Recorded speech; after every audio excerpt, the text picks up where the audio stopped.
Welcome to the latest edition of the DBS webinar series, Insurance Insight, where we tackle in-depth topics, dig deep into breaking news, and scour the industry for the people who can give you the information you need as a financial professional.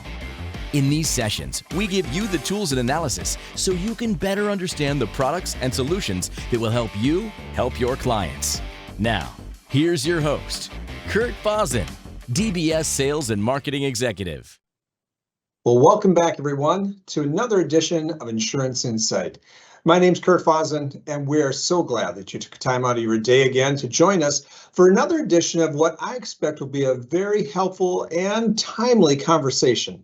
Today, I'm glad to have one of our very own shed some light on some important topics that are facing really our industry and many of your clients today. Terry Getman, who has been on our program in the past, is our advanced planning attorney and is nationally recognized as a lecturer, author, and advisor to financial representatives across the country who are working with families and privately held business owners. For more than 3 decades, she has specialized in using appropriate uses of life insurance for a client's estate, business, and executive benefits planning. Terry, welcome back. It's great being here, Kurt, except I'm going to have to date you. I'm now like 4 decades, 40 years. Well, I try not to disclose too much, Terry, but in any case, an expert across the board. You know, today we're going to talk about something that we're going to call the perfect storm of estate planning. You know, we're in a situation right now where a number of factors are coming together to create perfect timing to be planning with your clients. And it's really something you're going to have to step back, understand, so you can show real value to each of your clients. So, Terry, I want to jump in. And, you know, I just mentioned that it's the perfect time to be planning with clients about estate planning. In your opinion, why is that the case? Well, I think it's because there are 4 things going on right now that make for the perfect situation for individuals to be both interested and for financial advisors to better be talking to the clients, because if they aren't, somebody else is. And those 4 things are, first of all, the inflation rate that we currently have. Secondly, the change in interest rates that has transpired over especially the last year. Third, the current low tax environment that could change here pretty next couple of years. And finally, this uncertain legislative environment that we're in right now. Those 4 factors are really creating an environment for our clients to be extremely interested in going down and visiting their attorneys about reviewing their estate plans, or if they don't have them, actually implementing estate plans.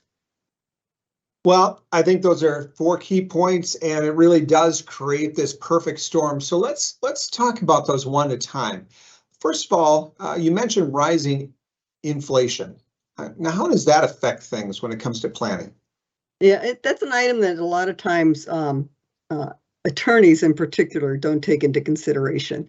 I've long been a proponent that estate planning is much broader than what attorneys tend to look at, which is we tend to focus on the tax and legislative environment, and we often ignore what I really think estate planning is all about for the 99 percenters, and that is making sure that what you have goes to the people that you want at the time and manner that you want it. And oh, by the way, it's also making certain that those entities and the people you love are left in the position that that you desire to have them left in. So for entities like charitable entities, it's making sure that they're appropriately funding. For spouse and children, making sure that they're going to be able to live in the world that they currently enjoy. Yeah, really maintaining their standard of living. Can you speak any more about inflation and kind of what it's doing? Are we seeing it affect purchasing power or anything like that? Absolutely, and it's keeping everybody in the world that they've grown accustomed to. Certainly, we are now in inflationary time period that we haven't seen in 40 years. With last year, the inflation rates, I believe, were at 6.5%. We've not seen those, since literally the time I graduated law school. So it's, and of course, when you have high interest rate time period, all the items that people need to live on, housing, clothing, food. For many of the clients that are looking at estate planning, which tend to be primarily the elderly clients, it's rising healthcare costs that's been averaging, 5% and more over the last number of years. And of course, when you combine inflation with the fact that people are living longer, we have longer longevity, that just compounds the problem, because as people get older, they have experienced more healthcare issues, they have more incidents of long-term care. And so all of those things can go to creating a significant problem for them staying in their own world. Just a simple 3.5% inflation rate over 20 years will cut a person's purchasing power in half. And so those need to be taken into consideration. And frankly, it's usually the financial advisor, when they come to the table, they're the ones that bring inflation to the table.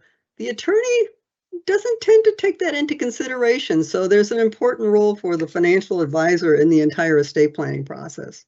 Yeah, so really the folks that are joining us on our webcast today or via our podcast, they're the ones that can bring this up in the conversation and really bring that value add to the table.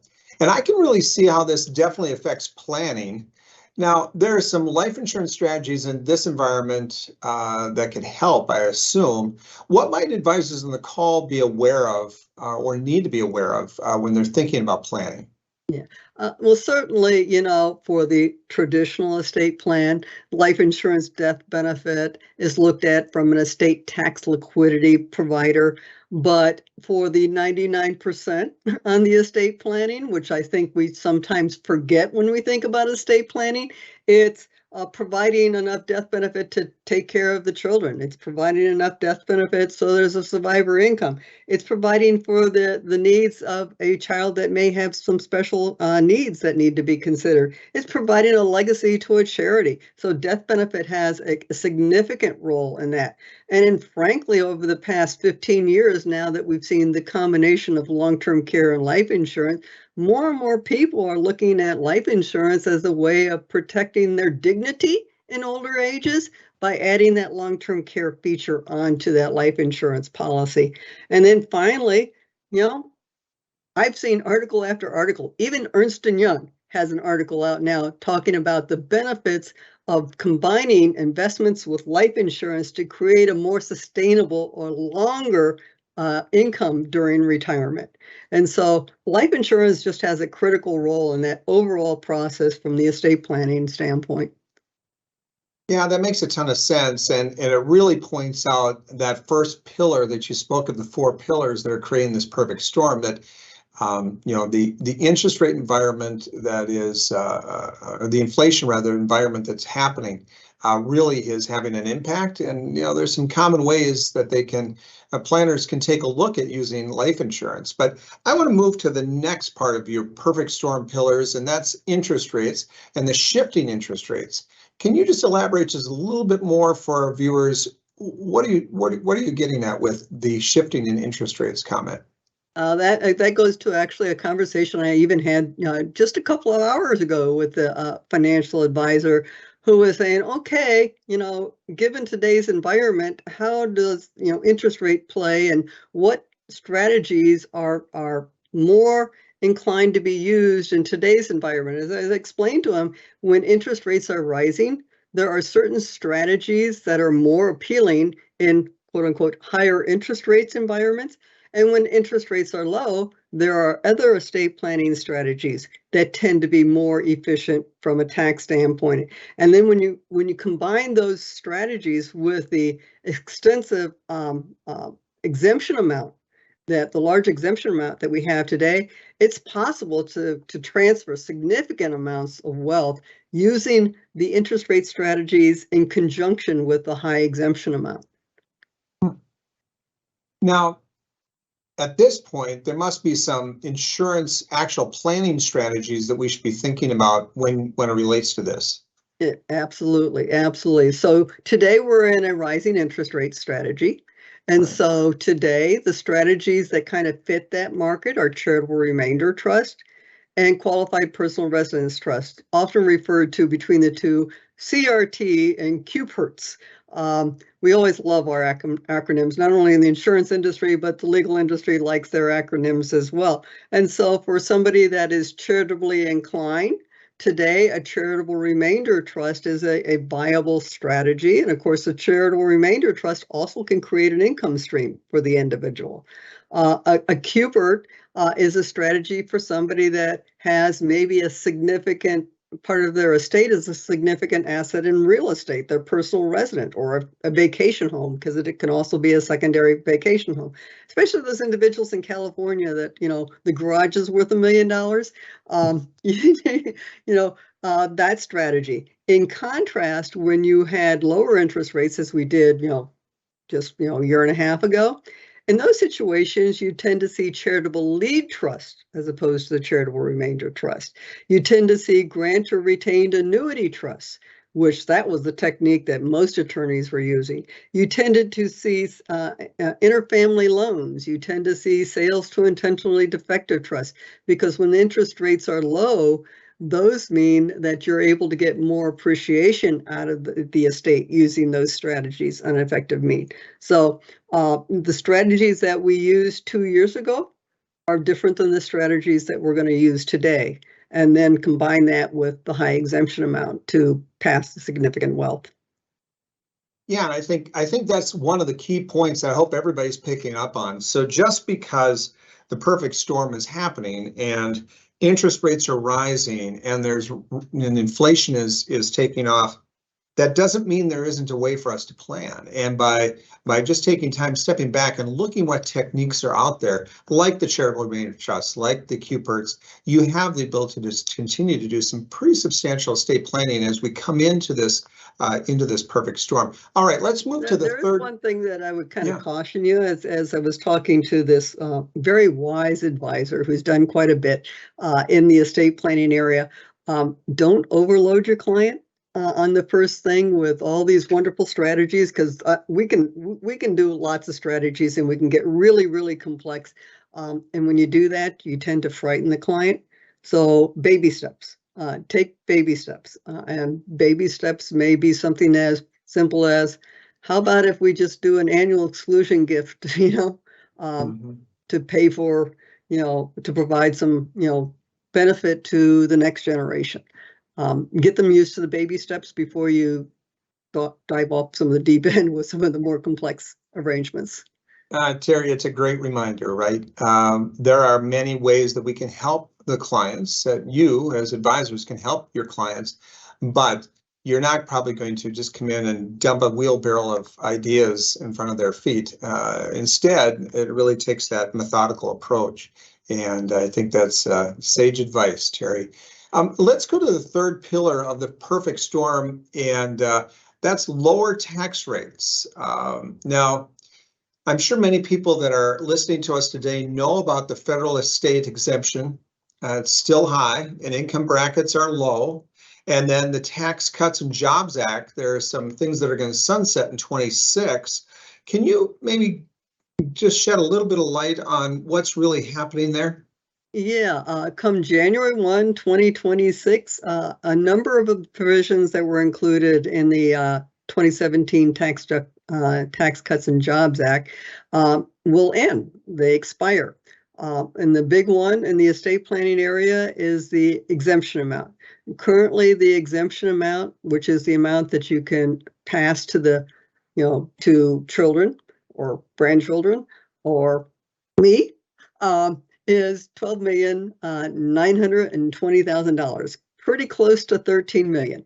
And of course, with a couple, that's close to $26 million. That's a pretty significant amount that can be passed without even worrying about federal tax. Now, there's several of us that have to worry about state taxes, especially those in the New England area. Good old Taxachusetts, as Nathan Sawyer would call it. And then, of course, out in the West Coast, Ed would talk about, Washington State and Oregon and their tax rates.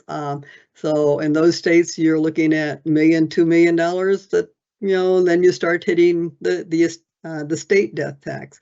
That amount expires come January 1 and drops back to $5 million with cost of living increases. So probably somewhere between 6 and 7 million. And so if you don't use that amount today, you lose it. So people with very significant wealth, it's a good idea to take advantage and do some significant gifting if they feel comfortable in doing that. Again, that's easier said than done. Even wealthy people are afraid of giving up large amounts of assets. The other thing that's going to change is the income tax. Currently, the highest income tax rate is 37%. That will end, and the highest rate will be 39.6. Now, on that face, that does not look like significant difference. What's 2% here? The difference is in where it starts. Today, if you had a $4 million income, $400,000 income, your rate as a couple would be 32%. Well, that 400,000 of joint income will become 39%. Wow. So that's a little bit of a jump. Then when you overlay that with a business owner, typically a business owner, especially small businesses, are pass-through businesses. So whatever the business earns doesn't get taxed at the business level, it passes through to the individual level. The qualified business income deduction, or QBI, also sunsets, and that's a 20% deduction on net income. So when you start adding that to the equation, somebody that may be in a 32% tax bracket today could jump up to easily a 50% tax bracket if you're a business owner. And that's going to hurt. That's going to hurt. Well, Terry, there's a lot to watch out for there for sure. And I think it'd be good to help the folks that are with us today to hear, what are your go-to strategies for this type of pillar, the lower tax rate? What should advisors be considering at this time? Well, there are 3 strategies that I typically will bring up at this point in time. The first one is the everyday ILIT, or irrevocable life insurance trust. It's a trust that can be funded with either a single life or a survivorship contract. There are a couple of things that advisors should be aware of when doing a life insurance trust. One is the process, the amount of time it sometimes takes the attorney to draft the agreement. And so typically what we like to see is an informal application started, which is a generic health questionnaire. Doesn't hit MIB, it doesn't go to any specific carrier, but it's to help us to design which company is going to give you the best option for your client's particular situation. Once we know that, we then can go to an actual application, which will be completed with the trust to be determined as the owner and beneficiary. Now, while that's going on at the insurance company, you need to have your clients going to the attorney and getting that trust established. If you wait till the policy is ready to get issued and then go to the attorney, you're going to be too late. So they need to run in parallel at that point in time. And hopefully, by the time the underwriting process is done and the policy is ready to get issued, the trust will be done. At that point in time, the policy will be, the application will be repapered with a final application with the name of the trustee that will go in. And now we have an actual situation where the policy can go to issue and get placed in the trust. Now, the premium payment is the second part to this equation. Once a trust is established, you want to get money into the trust because there's a time period that the money needs to stay in that trust. It's called the crummy time period. And typically it's anywhere from 15 to 30 days. Some attorneys are comfortable with what they call waiving that time period. I let that, the attorney decide that. Some attorneys are real sticklers that they want the money in that trust for 30 days. Well, what you don't want to have happen is you don't want to have the health underwriting aspect of the life insurance to run out before that 30 days. So as soon as that trust is in force, you want to get that thing funded as fast as possible, even if the policy is still in the underwriting process. Get the money in the trust to start those 30 days. So those are the two biggies that tend to create some stumbling block in life insurance trust. The premium payment, we can talk about all kinds of premium payment strategies, and that's usually where I have a lot of fun. Kurt, you have a lot of fun too as well. So we get into things like split dollar, premium finance, private finance, all ways that we can minimize the impact to gifting on that premium payment. My second strategy, and is one that's extremely popular today, is what goes by the terminology SLAT, S-L-A-T. It's called Spousal Lifetime Access Trust or Spousal Limited Access Trust. And a spousal SLAT is nothing more than an irrevocable life insurance trust that includes provisions that allows the non-insured spouse to access the policy's value in the case of emergencies. Now, unlike the simple ILIT, which can be funded with either a single life or a second to die survivorship contract, your SLATs are typically funded with single life contracts. So you're going to have an insured spouse and a non-insured spouse. The non-insured spouse is typically the trustee, and she or he can get access to the policy values in the event of emergencies for things like health, education, maintenance, and support. Extremely popular, a little bit more complex if you live in a community property state, so you have to, dot your I's and cross your T's there in the way of funding. But I will have to tell you that most life insurance trusts today, I think, contain some form of SLAT type of provision. The big, better watch out for, gotcha in this one. This sounds so good. Why don't we do one on each spouse? One SLAT for one spouse, one SLAT for the other spouse. There's something called the reciprocal trust doctrine. Can't do it at the same time, can't have the same provisions in the two trusts. Typically, if we're doing a SLAT or a spousal lifetime access trust, we tend to favor just one of those. So pick the spouse that may be the most, one expected to die first, the least healthy spouse, the older spouse. Women, I always say that's a man that you want to have covered under a SLAT. My third strategy, go-to strategy, is actually for those clients that tend to be younger, tend to be maybe moderately well, or my control fanatics in the equation. And there are a lot of control fanatics. In this situation, it's called a standby survivorship trust. Standby because the trust is literally drafted, but not funded at the time of the policy goes into effect. Survivorship, because the only asset that you can do this with is a survivorship, a second to die life insurance contract.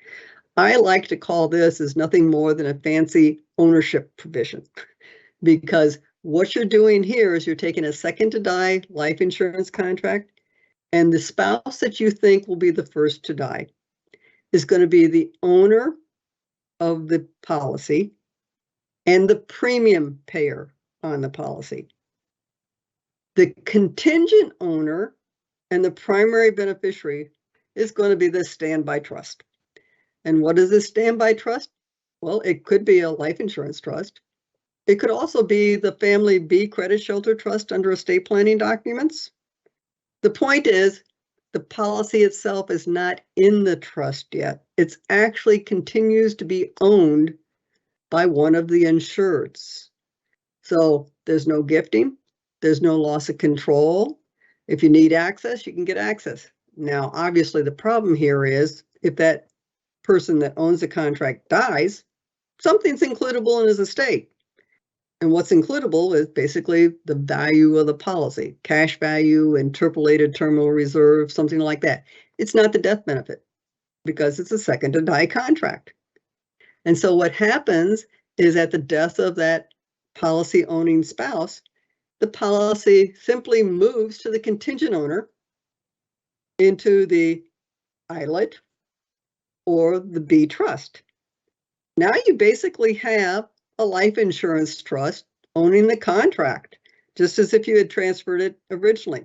Now, the nice thing about the standby trust that kind of overcomes the hurdle of the client that doesn't want to give up control or thinks they might need it, is you can start it this way.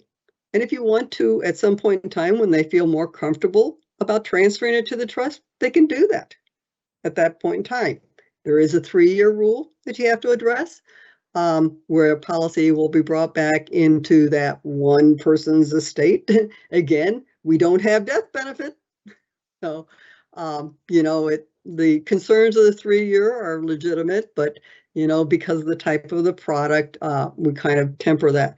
So I use that standby technique a lot in the moderately well-to-do, the $5 to $13 million estate, the younger couple who's not certain, they're not too worried about 2026. They're worried more about 2046, Well, who knows what the tax legislations in the estate planning area will be then. So they may want to start out owning the contract.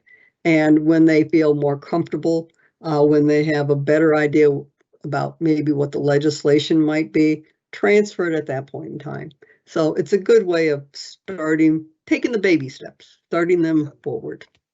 I think that makes a ton of sense. So to recap, we have the traditional ILIT, then we have SLATs, and then the standby trust. And so I think those are 3 really, really good places to go. And of course, people can find out more from us if they have further questions or have a real case. All right, so let's move into the last piece of the perfect storm. And this is the legislative environment. Terry, you and I will be in Washington, D.C. shortly and have an opportunity to visit with some of our congressional leaders. Right now, Congress is divided as a result of the 22 midterm elections. And major tax legislation, I would think, is pretty unlikely, at least in the near future. This is going to result in the Tax Cuts and Jobs Act 26 sunsetting. And, past proposals may give us some insight to potential changes lawmakers might propose again in another bill.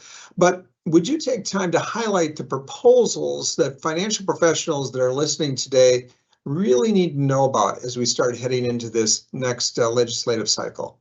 Yeah, timing could be perfect, Kurt, because I believe, I know that this week President Biden is planning to release his Green Book, which is his proposal for budget, which includes taxes every year. So we will find out more proposals. Let's see if he continues to propose the same thing that he has in the past. There are, I think, 3-4 proposals that of all the proposals have potentially the legitimacy of going someplace. The first one is the one that we always talk about, which is the estate tax exemption. Congress doesn't have to do anything and it will be cut in half in 2026. That's an easy thing to have happen. Congress is really good at not doing anything, especially when you have a split government that we have today.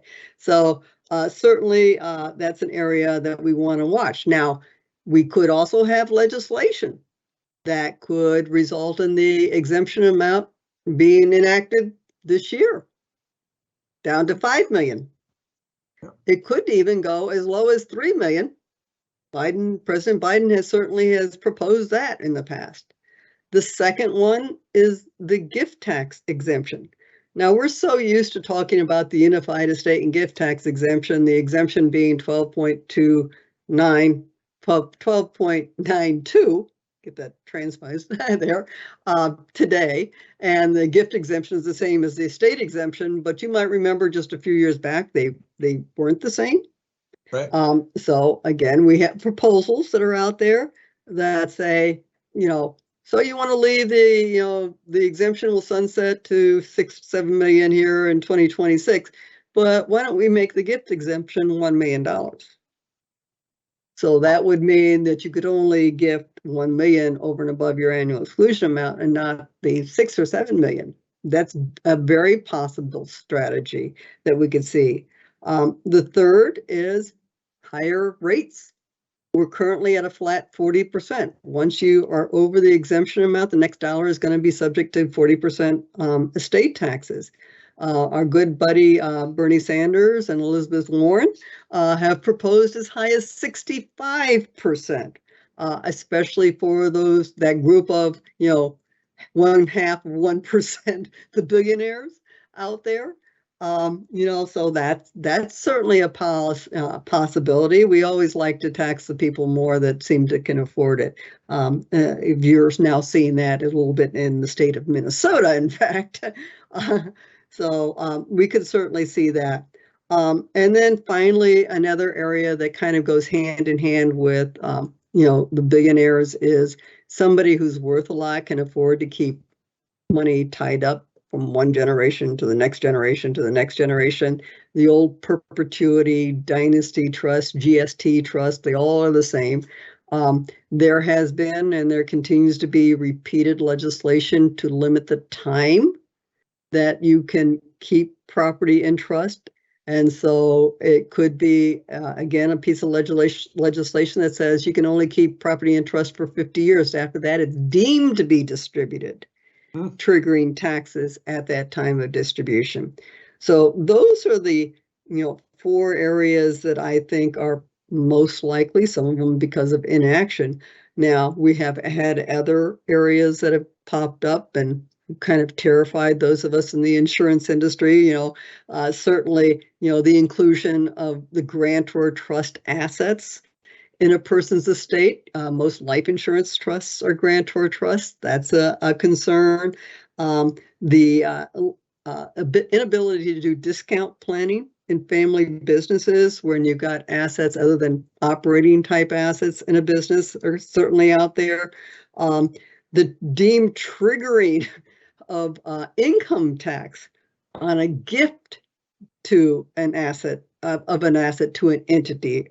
Certainly today, when somebody makes a gift, we have what's called carryover. So the person who receives it has the same basis as the person who gave it, but it doesn't trigger gain.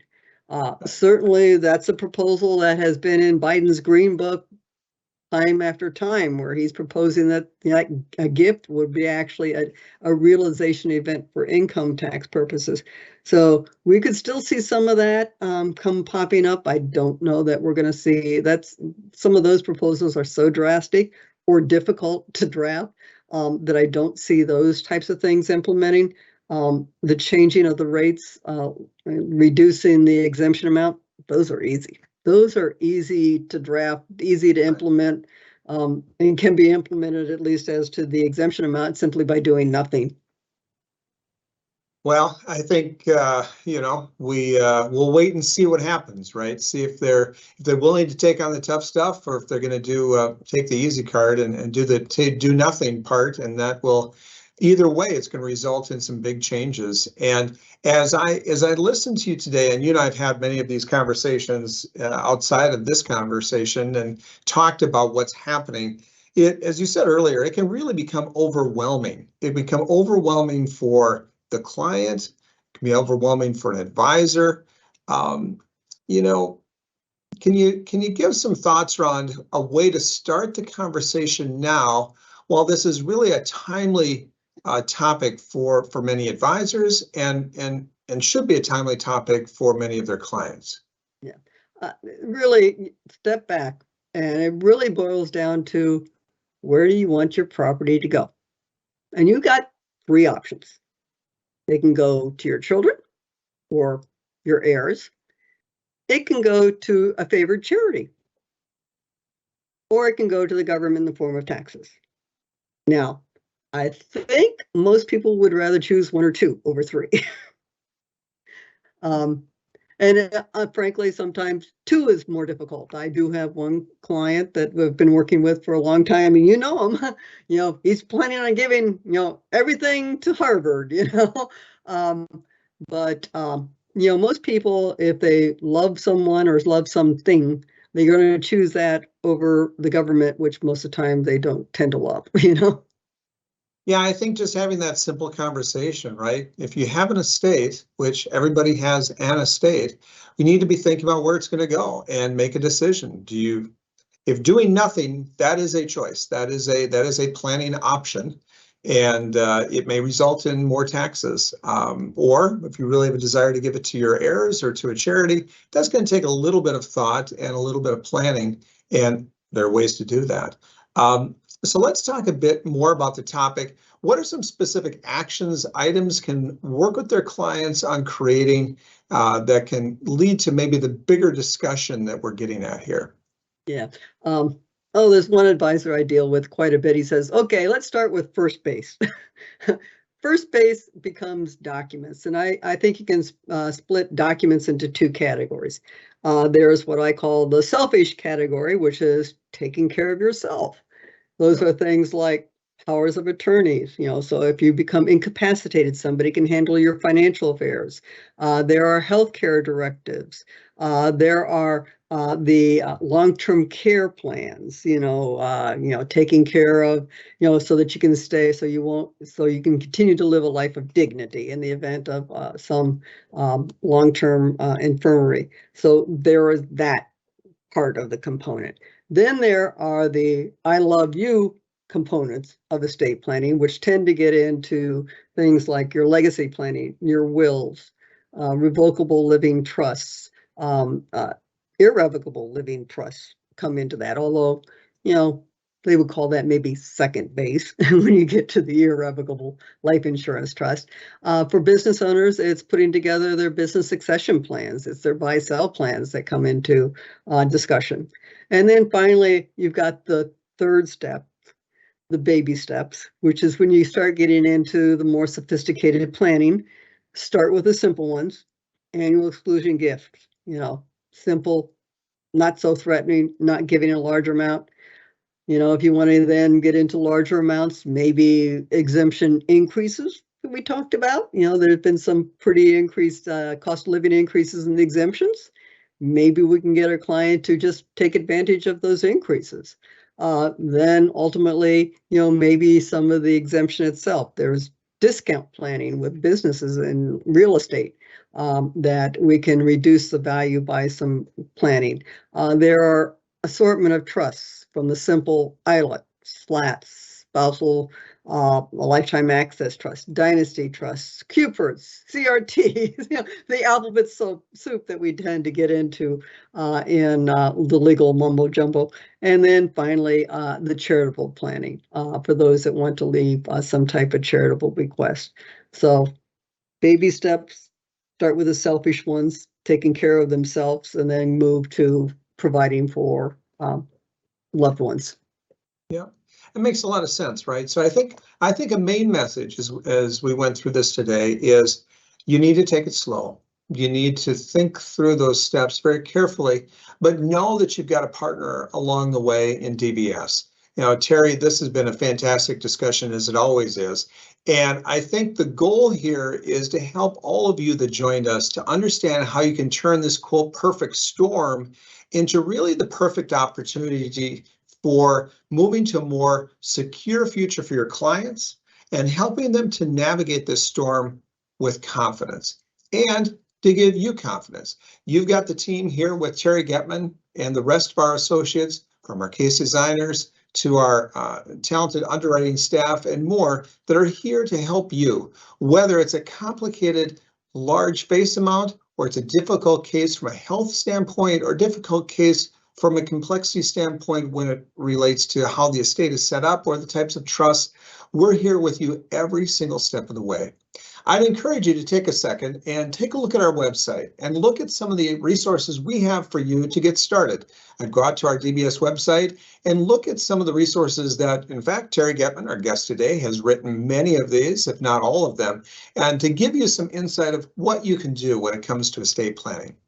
Well, Terry, thanks again for joining us for another edition of Insurance Insight.